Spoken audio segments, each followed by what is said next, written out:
Cécile Kawamba, président du GICAM, pour les Nations Unies.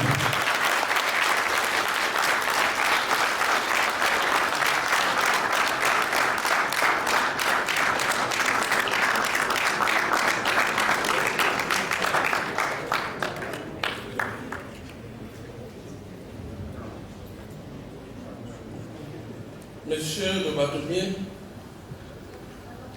Mesdames et Messieurs les membres du Conseil de l'Ordre des avocats, Mesdames et Messieurs les avocats, chers participants à cette session de formation des avocats organisée par le barreau, je voudrais vous prier d'accepter que je m'éloigne quelque peu des usages protocolaires qui voudraient que je passe un peu de bombe aux uns et aux autres. Pour autant, je faillirais au devoir de courtoisie qui m'abstenait de vous remercier, Mesdames et Messieurs les responsables du barreau, pour l'honneur que vous me faites en me demandant de prendre la parole à l'ouverture de cette session de formation que vous consacrez au management des cabinets d'avocats. Lorsque j'ai reçu votre invitation, je me suis posé plusieurs questions. Pourquoi moi? Qu'est-ce que peuvent bien attendre les avocats de moi en ce qui concerne l'organisation et la gestion de leur cabinet? Mes différentes activités n'ayant rien de semblable à celle d'un cabinet d'avocats. Et je crois que ceux qui étaient dans les forats, qui se cachent souvent derrière les forats pour dire ce qu'ils racontent, la bêtise, ont pour une fois eu raison de se demander qu'est-ce que je viens faire ici. Et puis, parlant même de cabinet, de quoi s'agit-il exactement? Est-ce des locaux qui abritent vos activités? Est-ce de vos entreprises au sens commercial du terme? Vous savez qu'il y a des avocats, et ils sont très nombreux, monsieur le bâtonnier, qui n'ont pas d'activité. Vous savez également qu'il y en a autant, sinon plus, qui ont quelques activités d'intermédiation entre les juges et les justiciables, mais qui n'ont pas de locaux dans lesquels ils sont établis. Et vous l'avez dit. Tout ceci pour vous dire d'entrée de jeu que je ne suis pas certain que nous ayons la même appréhension de la réalité du cabinet d'avocat. Dans votre métier, les précautions langagières sont très exigeantes. Dans le monde des affaires, c'est davantage la confiance qui régit les échanges. Et la confiance que je vous fais me permet de penser que les uns et les autres n'iront pas hors d'ici dire ce que je n'ai pas dit. Mesdames et messieurs, bien que votre session de formation soit consacrée à la création, la gestion et le développement de vos cabinets, je ne vais pas avoir la prétention de dispenser des enseignements sur la manière de créer un cabinet, ni sur les bonnes pratiques de gestion, encore moins sur les outils susceptibles de rendre plus rentable.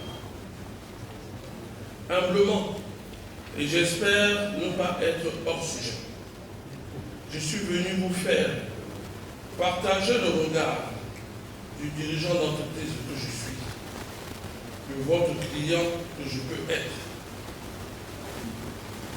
sur la nécessaire contribution que vous devez apporter autant pris individuellement que regroupés sous la bannière d'un ordre professionnel, à l'assainissement du climat des affaires, à la sécurité juridique des transactions, à la sécurité judiciaire.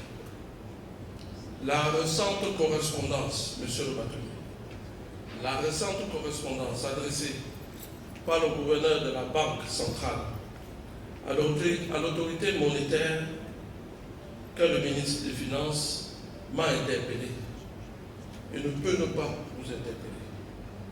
Notre système judiciaire est en train de s'effondrer. Des dizaines de décisions de justice uniques sont rendues tous les jours dans des palais dits de justice de la République. Les délais de rédition des décisions de justice sont inutilement rallongés, y compris en ce qui concerne des affaires commerciales dont le règlement est urgent en termes de suivi des entreprises. Mesdames et messieurs, combien de personnes sont mortes ou ont un AVC? Combien d'entreprises ont été amenées à fermer boutique en raison de déni de justice? C'est inacceptable. Les conséquences de cette dégradation de l'appareil judiciaire sont dramatiques pour les entreprises, pour les justiciables en général, pour les cabinets d'avocats qui voient progressivement s'éroder la confiance que leurs clients avaient investie en eux, et pour le Cameroun qui cesse d'apparaître comme une place forte d'attractivité des investisseurs. Comment, dans un environnement marqué par la décrédibilisation de l'institution judiciaire, l'avocat peut-il maintenir la confiance de ses clients? Comment, dans un pays où les textes législatifs et surtout réglementaires sont difficilement accessibles, voire parfois cachés, c'est ce que j'appelle la pratique de l'embuscade de l'administration, l'avocat fait-il pour délivrer des consultations juridiques pertinentes à ses clients? Comment l'avocat peut-il développer son business dans un environnement où l'érection de nouveaux métiers vient tous les jours réduire son champ d'activité? Comment le barreau, monsieur le bâtonnier, comment le barreau peut-il rester aussi mieux face au marché de conseil juridique et d'accompagnement que l'État est souvent prompt à attribuer aux cabinets étrangers? Le barreau devrait mettre en place un véritable plaidoyer pour défendre l'expertise made in Cameroun. Dans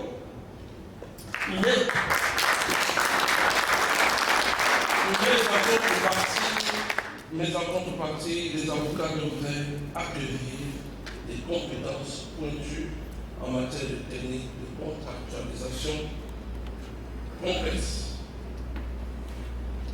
Le conseil juridique, le conseil fiscal, le conseil des contentieux douaniers sont autant de domaines desquels les avocats sont exclus, sans que le barreau ne daigne armer ses membres pour acquérir des outils permettant d'exceller dans cette discipline.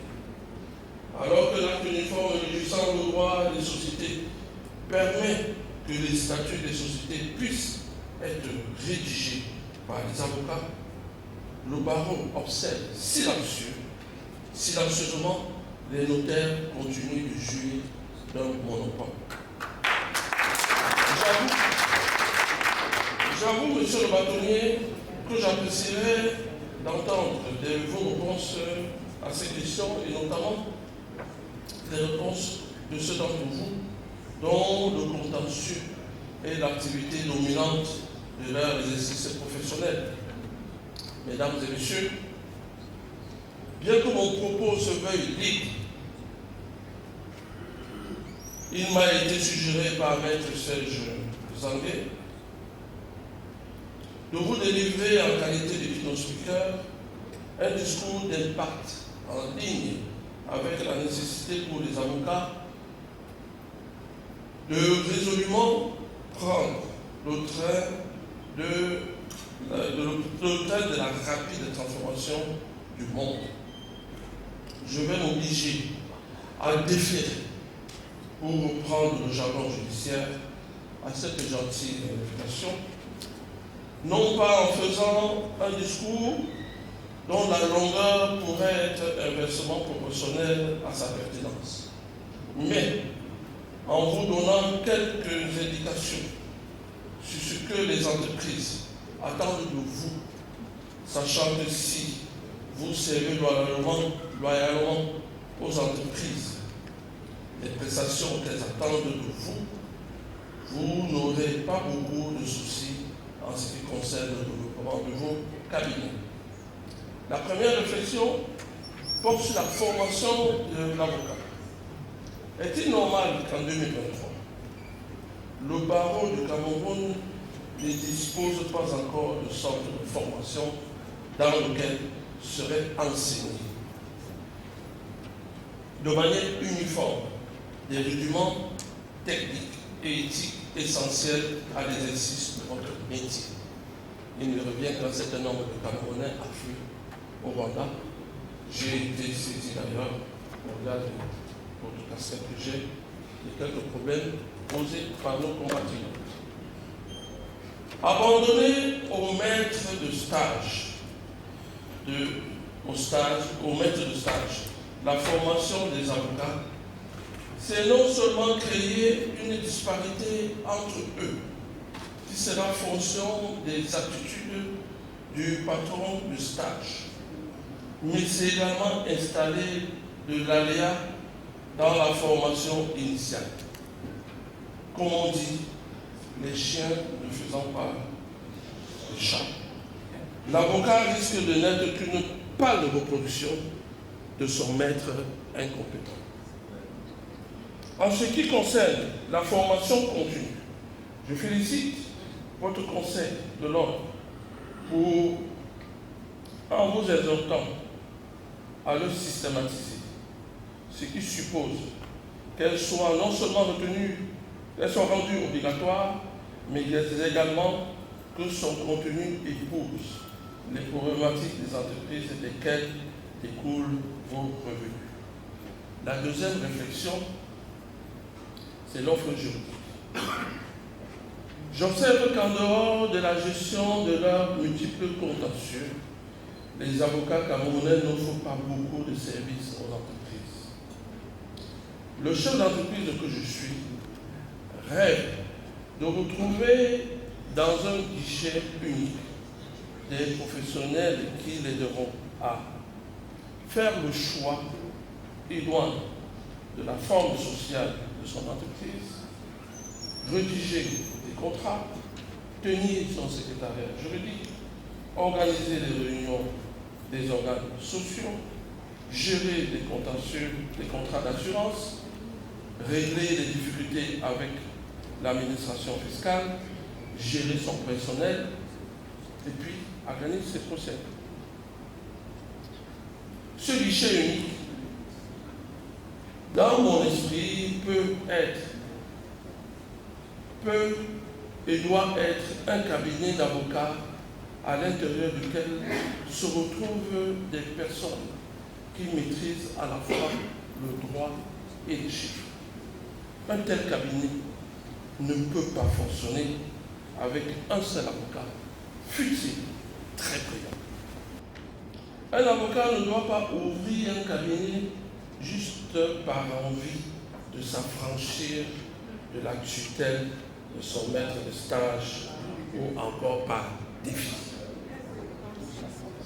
Le jeune avocat qui désire voler de ses propres ailes ne doit pas, par facilité, être guidé par le désir d'aller chasser les clients de son maître alors proposant comme par hasard des coûts plus faibles. La création d'une entreprise, c'est-à-dire en ce qui concerne les avocats, l'ouverture d'un cabinet doit correspondre à un projet, c'est-à-dire un modèle économique, un business plan, dont l'objectif est d'apporter à ses clients un meilleur service que celui que procurait le cabinet qu'il quitte. Certes, l'avocat qui crée son cabinet a une plus grande liberté dans l'organisation de son travail et même dans le choix de la clientèle. Mais, en contrepartie, les obligations managériales, comptables et fiscales auxquelles il va désormais être assujetti sont délicates et nécessitent qu'il soit bien préparé. Le projet entrepreneurial doit s'inscrire dans une stratégie. C'est au niveau de l'élaboration de la stratégie que le cabinet d'avocats se différencie de l'entreprise commerciale ordinaire. La stratégie consiste tout d'abord à doter le cabinet d'une identité. Voulez-vous que votre cabinet soit perçu comme un cabinet d'affaires? Voulez-vous que votre cabinet soit perçu comme un cabinet civiliste, un cabinet pénaliste, un cabinet fiscaliste ou un cabinet généraliste?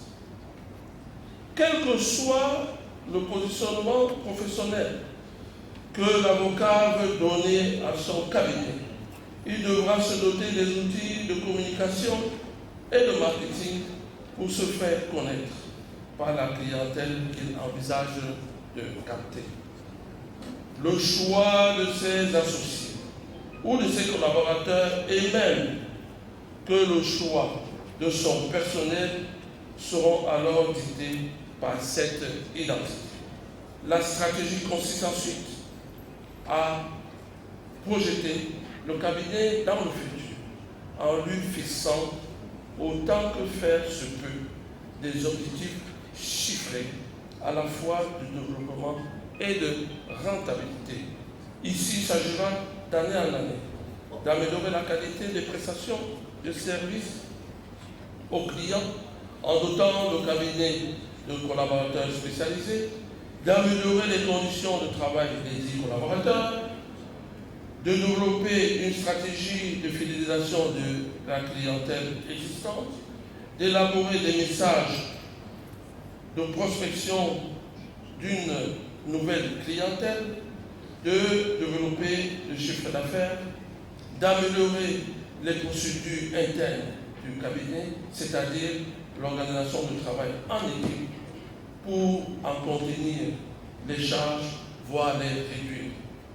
Si tout ceci est mis en œuvre, alors la rentabilité du cabinet sera au bout de cette démarche, en même temps que les clients seront satisfaits. Monsieur le bâtonnier, la mission de l'avocat n'est pas de gagner le procès à tout prix, mais de donner satisfaction aux clients en mettant en œuvre les moyens nécessaires à la défense de ses intérêts. Les dirigeants d'entreprise,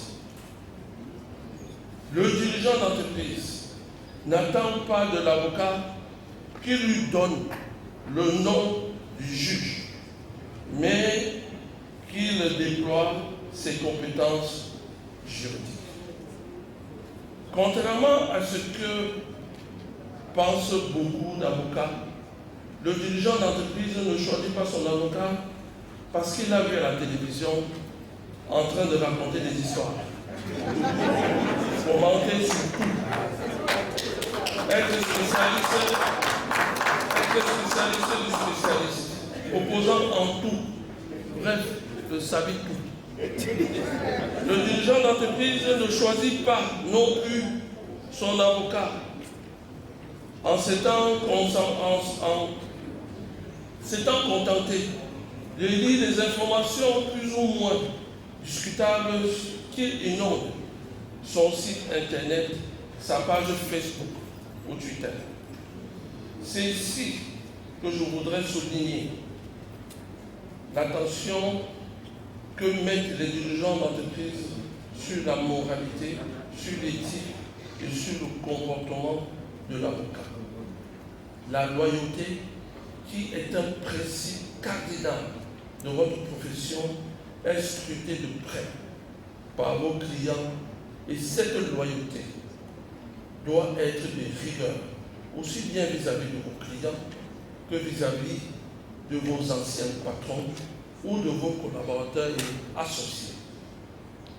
Vous pouvez me croire, les dirigeants d'entreprise communiquent entre eux.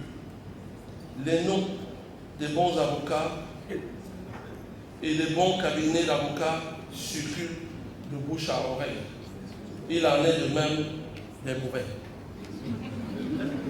Monsieur le bâtonnier, mesdames et messieurs, si ces quelques indications vous sont utiles, alors j'aurai satisfait aux obligations de votre cahier de charges. Je vous remercie pour votre attention.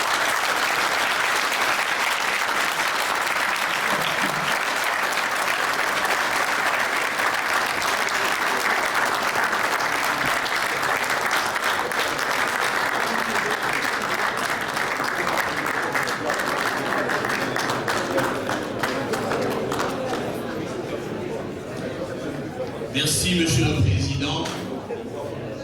Un tel propos ne peut engendrer aucun commentaire.